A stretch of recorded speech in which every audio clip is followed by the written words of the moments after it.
Assalamualaikum warahmatullahi wabarakatuh. Kami dari kelompok 6, saya Aprilia Triwahyuni dari Prodi PAI NIM 0024.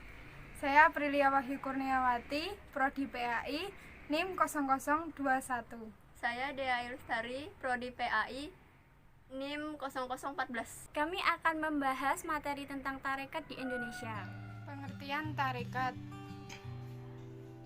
Tarekat berasal dari bahasa Arab at-tariqah yang berarti jalan, yang dibakukan ke dalam bahasa Indonesia yang disebut tarikat atau tarekat.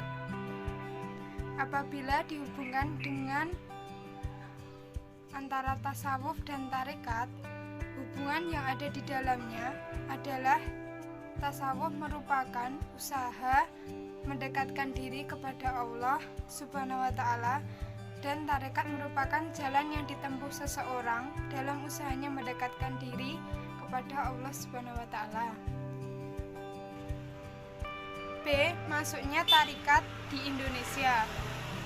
Tarekat pertama kali muncul di Indonesia diperkirakan pada paruh kedua abad ke-16 dan diperkenalkan oleh Syekh Hamzah Fansuri di Aceh.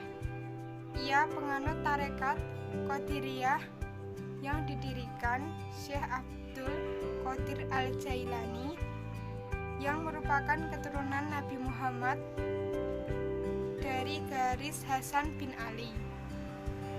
Tarekat yang masuk ke Indonesia adalah tarekat yang populer di Mekah dan Madinah, dua kota yang saat itu menjadi pusat kegiatan dunia Islam.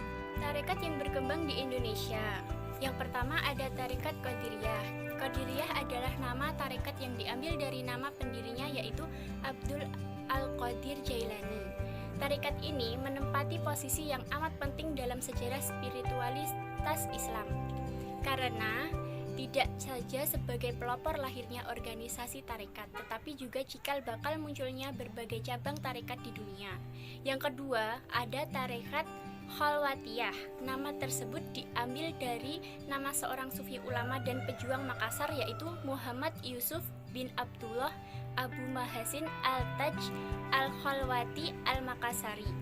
Sekarang terdapat dua cabang terpisah yang dikenal dengan nama tarekat Khalwatiyah Yusuf dan Khalwatiyah Saman. Tarekat Khalwatiyah ini hanya menyebar di kalangan orang Makassar dan sedikit orang Bugis. Adapun dasar ajaran tarekat Khalwatiyah adalah yang pertama yaqza. Maksudnya kesabaran akan dirinya sebagai makhluk hina yang hina di hadapan Allah. Yang kedua ada taubah atau mohon ampun atas segala dosa. Yang ketiga muhasabah atau menghitung-hitung atau introspeksi diri. Keempat, inabah, berhasrat kembali kepada Allah. Yang kelima, tafakur, merenung tentang kebesaran Allah. Yang keenam, i'tisam, selalu bertindak sebagai khalifah Allah di bumi. Yang ketujuh, firar, lari dari kehidupan jahat dan keduniawian yang berguna. Yang kedelapan, riyadhah, melatih diri dengan beramal sebanyak-banyaknya. Yang kesembilan, tasyakur, selalu bersyukur kepada Allah dengan mengabdikan dan memujinya. Yang terakhir ada simak, mengkonsentrasikan seluruh anggota tubuh dan mengikuti perintah-perintah Allah, terutama pendengaran.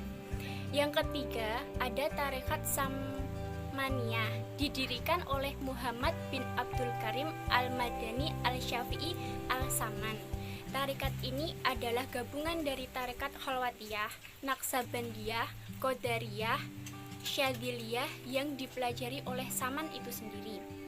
Tarekat ini banyak berkembang dan digunakan oleh masyarakat Aceh dan Sulawesi Selatan. Ajaran-ajaran pokok yang terdapat tarekat ini adalah tasawul, memohon berkah kepada pihak-pihak tertentu yang dijadikan wasilah atau perantara agar maksud bisa tercapai. Yang kedua, wahdat al-wujud, merupakan tujuan akhir yang mau dicapai oleh para sufi dalam mujahadahnya. Wahdatul wujud merupakan tahapan di mana ia menyatu dengan hakikat alam. Yang ketiga, Nur Muhammad. Nur Muhammad merupakan salah satu rahasia Allah yang kemudian diberikan maqam. Yang keempat, insan kamil. Dari segi syariat, wujud insan kamil adalah Muhammad dan sedang dari segi hakikat adalah Nur Muhammad atau hakikat Muhammad. Orang Islam yang berminat menuju Tuhan sampai bertemu dengannya harus melewati koridor ini, yaitu mengikuti jejak langkah Muhammad. 4. Tarekat Naqsabandiyah. Pendiri tarekat ini adalah Muhammad bin Muhammad bin Al-Din Al-Uwaisi Al-Bukhari Naqsbandi. Lahir di Kasrul Arifah. Tarekat ini masuk ke Indonesia melalui jemaah haji yang pulang ke Indonesia. Tarekat Naqsabandiyah mempunyai beberapa tata cara peribadatan, teknik spiritual dan ritual tersendiri, antara lain adalah A. Pertama, husi dardam, suatu latihan konsentrasi di mana seorang harus menjaga diri dari kekilafan dan kealpaan ketika keluar masuk napas, supaya hati selalu merasakan kehadiran Allah Subhanahu wa Ta'ala. B. Kedua, najar barkadam, menjaga langkah. Seorang murid yang sedang menjalani kalwat suluk bila berjalan harus menundukkan kepala, melihat ke arah kaki, dan apabila duduk tidak memandang ke kiri atau ke kanan. C. Ketiga, safar dan watan, melakukan perjalanan di tanah kelahirannya.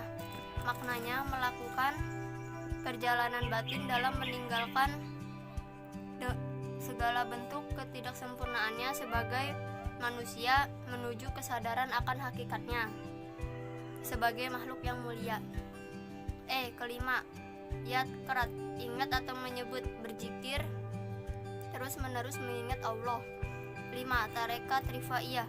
Tarekat ini didirikan oleh Syekh Haji Ahmad Ar-Rifai Al-Jawi bin Muhammad bin Abi Sujak bin Sudjowijoyo.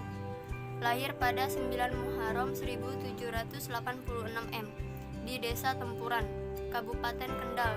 Tarekat ini tersebar luas di Indonesia, misalnya di daerah Aceh, terutama pada bagian barat dan utara, di Jawa, Sumatera Barat, dan Sulawesi.